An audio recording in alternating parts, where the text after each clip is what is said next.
Hello brothers and sisters, welcome to this video. It is 11:21 p.m. Saturday the 15th of February. So just a very quick update that I wanted to give you guys, hot off the press. This is the latest news regarding the progress of the peace deal of the century. They have now formed the committee which is going to be responsible for dividing up the land of Israel. So you'll recall that there is going to be a 6-member committee, 3 from the US and 3 from Israel. That committee has been decided and confirmed, and they have announced that they are now ready to commence their responsibilities of mapping out the annexation and the what will be the future Palestinian state. So here you can see U.S.-Israel Sovereignty Committee ready to work as Trump appoints members. U.S. Ambassador to Israel David Friedman Senior Advisor Aria Lightstone, and Scott Leith, who is the Director of Israeli and Palestinian Affairs, the National Security Council, to sit on the committee. Israel announced its members on Friday. So Israel has announced its members and the United States have announced its members. The joint US-Israeli committee tasked with mapping the areas in which Israel would apply its sovereignty is ready to start working. A senior official in Trump administration confirmed to Israel Hayom that President Donald Trump appointed the US members of the committee. They are US Ambassador David Friedman Senior Advisor Aria Lightstone, and Scott Leith, who is the Director of the Israeli and Palestinian Affairs, the National Security Council. Trump's appointments were announced a day after Israel announced who would represent it on the committee. So that's from Israel's perspective. That is Tourism Minister Yariv Levin, Israeli Ambassador to US Ron Dermer, and Prime Minister Office Acting Director General Ronen Peretz. Now I find that surname very interesting, Peretz. That means to breach or to break forth. And that is what David called the field when God assisted him in the battle against the Canaanites, where he said that God breached forth. So it was actually God himself that defeated the enemies of David in that battle, and he called it the field of Peretz, because God breached or broke forth. He broke through.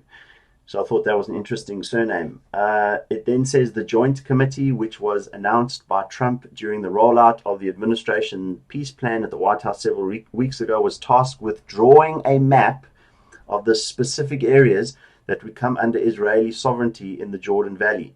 So, of course, when they do that, they're going to be mapping out the Palestinian state as well. You see, they don't tell you what it infers. They only tell you what they're doing.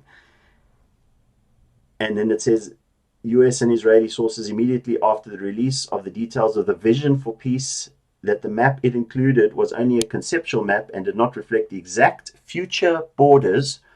The map is also called a conceptual map in the plan. And this is also confirmed on the Times of Israel. US-Israeli Mapping Committee for Trump Peace Plan said finalized. So now they have the committee. The committee is going to go ahead and it is going to divide the land of Israel, and we are going to get a map of a future state of Palestine.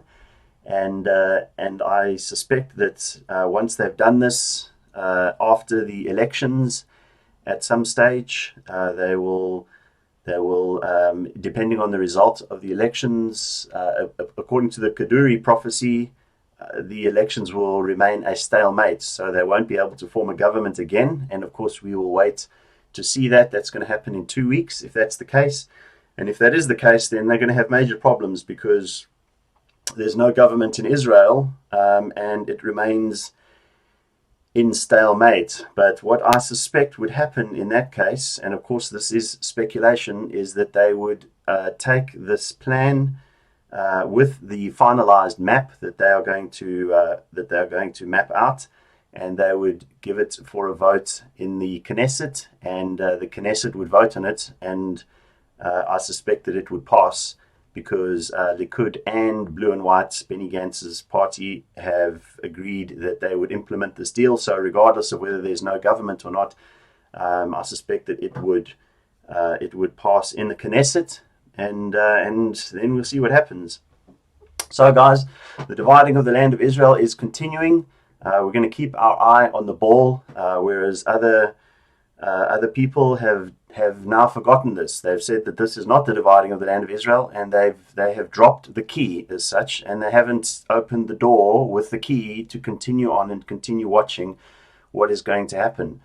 So that's what happens if you disregard the signs of God. Then you are not going to know what the time is, and if you disregard the fact that this is the Daniel 9:27 covenant and the dividing of the land of Israel, if you disregard that and you don't think that this is going to divide God's land, and you don't think that this is the Daniel 9:27 covenant, then you're not going to watch it anymore, and you're not going to keep your eye on the ball. You're just going to ignore it because you don't think that this is it. So I'm not going to do that. I'm going to keep you guys updated. I'm going to tell you exactly what's going on as far as I see this going, and we shall see. We've got Venus working its way up towards the Pleiades now. It started yesterday, heading up towards there, and I'm busy doing a video with a whole bunch of information with regards to Nisan the 10th, which is the 4th of April, which will be the date of the triumphal entry, and I'll put that together and release that closer to the day where we will watch when Venus is at the Pleiades.